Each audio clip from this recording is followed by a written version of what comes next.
ಇವತ್ತು ನಾವು ಏನು ಈ ಕ್ರೀಡಾಂಗಣವನ್ನ ನಮ್ಮ ಸರ್ಕಾರ ಇವತ್ತು ತೀರ್ಮಾನ ಮಾಡಿ ಮಾನ್ಯ ವಸತಿ ಸಚಿವರು ನನ್ನ ಮನವಿ ಹಿಂದೆ ಸೋಮಣ್ಣವರು ಇಲ್ಲಿ ಲ್ಯಾಂಡ್ ಅಕ್ವಿಷನ್ ಮಾಡುವಂತ ಸಂದರ್ಭದಲ್ಲೂ ಕೂಡ ನಾನು ಅವ್ರಿಗೂ ಕೂಡ ಮನವಿಯನ್ನ ಮಾಡಿದ್ದೆ. ದಯವಿಟ್ಟು ಇಲ್ಲಿ ಒಂದು ಕ್ರೀಡಾಂಗಣವನ್ನ ಅಂತಾರಾಷ್ಟ್ರೀಯ ಮಟ್ಟದ ಕ್ರೀಡಾಂಗಣವನ್ನ ಸುಸಜ್ಜಿತವಾದಂತಹ ಕ್ರೀಡಾಂಗಣವನ್ನ ನೀವು ಮಾಡಿಕೊಡ್ಬೇಕು. ಕಾರಣ ಏನು ಅಂತ ಹೇಳಿದ್ರೆ ಆನೇಕಲ್ ತಾಲೂಕಿನಲ್ಲಿ ಸೂರ್ಯ 1 ಅಂತ ಮಾಡಿದ್ದಾರೆ, ಸಿಟಿ ಅಂತ 1 ಅಂತ ಮಾಡಿದ್ದಾರೆ, 2 ಅಂತ ಮಾಡಿದ್ದಾರೆ, 3 ಅಂತ ಮಾಡಿದ್ದಾರೆ, 4 ಅಂತ ಮಾಡಿದ್ದಾರೆ. ಎಲೆಕ್ಟ್ರಾನಿಕ್ ಸಿಟಿ ಇದೆ, ಬೊಮ್ಮಸಂದ್ರ ಇಂಡಸ್ಟ್ರಿಯಲ್ ಏರಿಯಾ ಇದೆ, ಜಿಗಣಿ ಇಂಡಸ್ಟ್ರಿಯಲ್ ಏರಿಯಾ ಇದೆ, ಹೆಬ್ಗೋಡಿ ಇಂಡಸ್ಟ್ರಿಯಲ್ ಏರಿಯಾ ಇದೆ. ಸೊ ಹೀಗೆ ಸಾಕಷ್ಟು ಕೈಗಾರಿಕಾ ಪ್ರದೇಶಗಳನ್ನು ಹೊಂದಿರತಕ್ಕಂತ ಒಂದು ಪ್ರದೇಶ.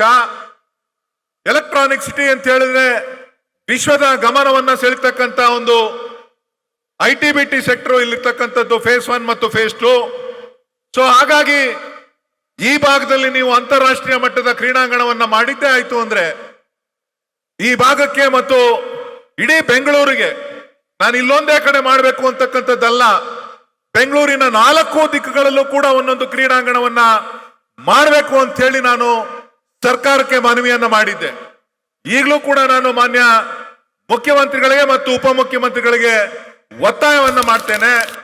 ನಮ್ಮ ಕಂಠೀರವ ಸ್ಟೇಡಿಯಂ, ಅದಾದ ಮೇಲೆ ನಮ್ಮ KCA ಸ್ಟೇಡಿಯಂ, ಅದಾದ್ಮೇಲೆ ನಮ್ಮ ಹಾಕಿ ಸ್ಟೇಡಿಯಂ, ಇದು 3 ಬಿಟ್ರೆ ಮತ್ತೆ ನಾವು ಒಂದು ಕ್ರೀಡಾಂಗಣವನ್ನ ನಾವು ಬಹಳ ವರ್ಷಗಳ ಕಾಲ ಕಟ್ಟಲಿಕ್ಕೆ ಸಾಧ್ಯ ಆಗಲಿಲ್ಲ.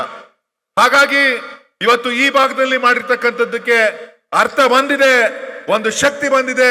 ಹಾಗಾಗಿ ಇವತ್ತು ಮಾನ್ಯ ವಸತಿ ಸಚಿವರು ಮತ್ತು ಶಿವಲಿಂಗೇಗೌಡರು ಮತ್ತು ಅಧಿಕಾರಿಗಳ ತಂಡ ಸಂಪೂರ್ಣವಾಗಿ ಏನೇ ಪರ ವಿರೋಧ ಇದ್ರೂ ಕೂಡ ಇದನ್ನ ದೃಢವಾಗಿ ನಿಂತು ಇವತ್ತು ಶಂಕುಸ್ಥಾಪನೆಯನ್ನ ನೆರವೇರಿಸತಕ್ಕಂತ ಹಂತಕ್ಕೆ ತಂದಿದ್ದಾರೆ.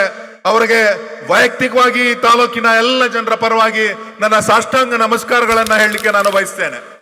ಯುವಕರನ್ನ ನಾವು ಕ್ರೀಡಾಂಗಣದ ಕಡೆ ತರಬೇಕು ಅಂತ ಹೇಳಿದ್ರೆ ಸುಸಜ್ಜಿತವಾದಂತಹ ವ್ಯವಸ್ಥಿತ ಕ್ರೀಡಾಂಗಣವನ್ನ ಮಾಡಿದಾಗ ಮಾತ್ರ ಸಾಧ್ಯ. ಯಾಕೆ ಅಂತ ಅಂದ್ರೆ ಇವತ್ತು ಖಾಸಗಿ ಕ್ರೀಡಾಂಗಣಗಳು, ಖಾಸಗಿ ತರಬೇತಿ ಕೇಂದ್ರಗಳು ಸಾಕಷ್ಟು ಕಡೆ ತಲೆ ಎತ್ತುತ್ತಾ ಇರೋದ್ರಿಂದ ಯುವಕರಿಗೆ ಪ್ರೋತ್ಸಾಹವನ್ನ ಕೊಡಬೇಕಾಗಿರ್ತಕ್ಕಂಥದ್ದು ನಮ್ಮ ಉದ್ದೇಶ ಅಂತಕ್ಕಂಥ ನಿಟ್ಟಿನಲ್ಲಿ ಇವತ್ತು ಈ ಒಂದು ಕ್ರೀಡಾಂಗಣವನ್ನ ಇವತ್ತು ನಿರ್ಮಾಣ ಅಂತದ್ದಕ್ಕೆ ಒತ್ತಾಯವನ್ನ ಮಾಡಿದ್ವಿ.